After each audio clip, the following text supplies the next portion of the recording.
I started out taking photos just to pass time when I was active Navy.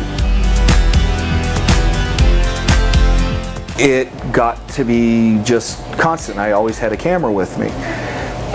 We had a gentleman who was a time photographer, was with the unit I was with, and I started talking to the guy, and he hands me this monster D1 Canon.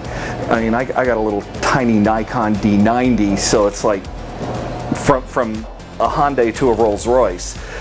And I started taking photos, and I come back and he brings up his laptop and starts showing me stuff. He looks at me and he goes, "What the fuck are you doing in the Navy?"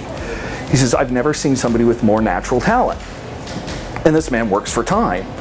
So I went, okay, and I started looking at it more and finished out my time in the Navy. I retired, and I thought, well, I'm going to go to school. And I went to school, and the university I went to at Grandview, and there in Des Moines, Iowa, you had to be either, for photography, you had to be a journalist. Well, I'm dyslexic. That doesn't work. But I went to the journalist department and I started doing that, and I got my bachelor's in theater and minoring in journalism, which I'm not sure how I did, but I did anyways.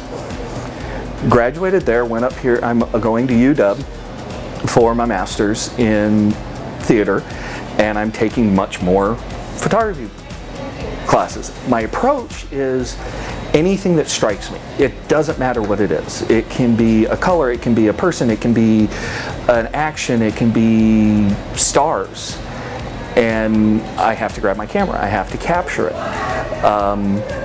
And I go from there. It's, I love interacting with other artists because we're all a little off. We're not the normal, and it's not fun being normal. I mean, normal is boring. I was normal, I was military for too many years. That's way boring.